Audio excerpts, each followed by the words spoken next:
Pemirsa Mozaik Islam, Rasulullah Muhammad SAW ialah teladan terbaik bagi umat manusia.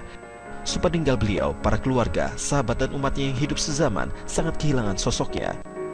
Meski begitu, bagi setiap muslim yang begitu merindukan perjumpaan dengan Rasulullah SAW, ada beberapa peninggalan baginda yang tersebar di beberapa wilayah yang dapat menjadi salah satu media untuk dapat mengenal lebih dekat sosok Rasulullah.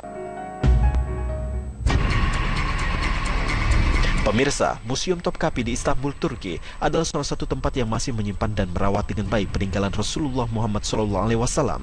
Beberapa bagian tubuh dan barang-barang pribadi Rasulullah dapat dilihat di sana. Yang pertama adalah beberapa helai rambut janggut dan rambut kepala Nabiullah. Helai-helai rambut tersebut terjaga dengan baik dalam sebuah bingkai kaca agar dapat disaksikan oleh pengunjung museum.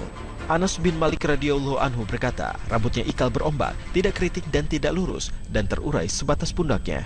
Hadis riwayat Muslim.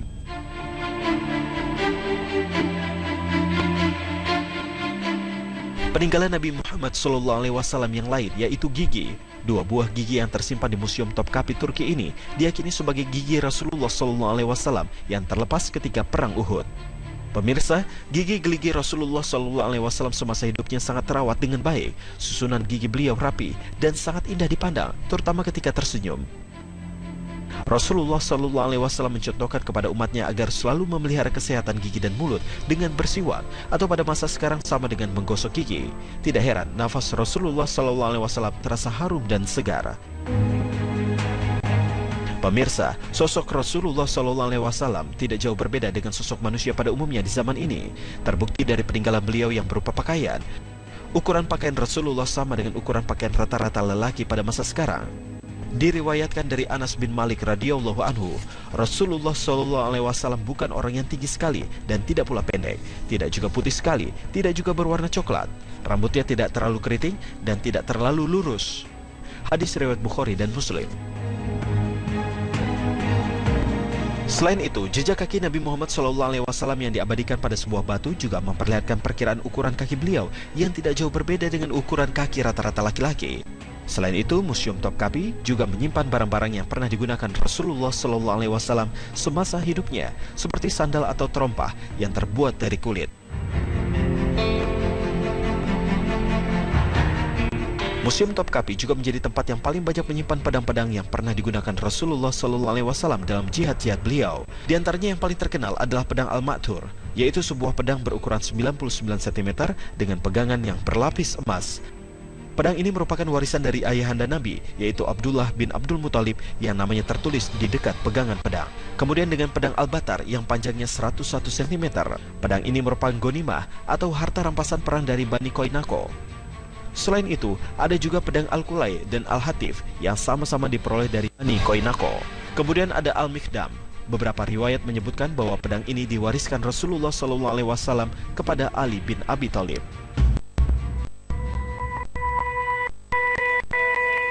Dan bukan hanya di Turki, peninggalan Nabi Muhammad SAW yang juga masih tersimpan dengan baik adalah sepucuk surat yang ditujukan kepada Raja Heraklius, penguasa Romawi yang pada masa itu memimpin wilayah Ilya atau yang sekarang dikenal sebagai Al-Quds, Yerusalem. Surat tersebut berisi seruan untuk beriman kepada Allah SWT dan ditulis dalam bahasa Arab dengan tata bahasa yang indah dan santun. Setelah menerima surat tersebut, Raja Heraklius mengakui kenabian Muhammad SAW, namun ia menolak untuk memeluk Islam karena khawatir akan kepemimpinannya atas Romawi.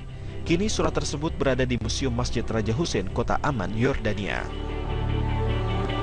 Masih di Yordania, ada sebuah monumen abadi yang berada di gurun sebelah barat dekat perbatasan Yordania dan Irak. Monumen tersebut berupa sebuah pohon yang dikenal dengan nama Syajaratun Nabawi atau The Only Living Sahabi. Pohon ini menjadi tempat berteduh Abu Thalib dan kafilah dagangnya, sementara Nabi SAW menjaga unta-unta. Pendeta Buhaira yang melewati rombongan yang sedang beristirahat tersebut melihat tanda-tanda kenabian pada diri Rasulullah SAW yang pada waktu itu masih berusia sekitar 9 atau 12 tahun. Pohon ini menjadi situs yang dilindungi oleh pemerintah Yordan. Hingga kini para ahli sejarah masih melakukan penelitian pada studi untuk memastikan kebenaran sejarah kisah pohon ini. Wallahu a'lam bishawab.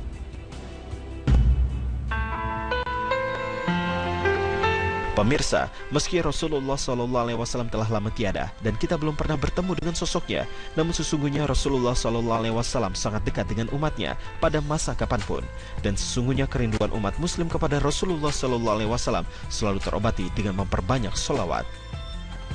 Allah Subhanahu wa Ta'ala berfirman, sesungguhnya Allah dan malaikat-malaikat yang bersolawat untuk Nabi.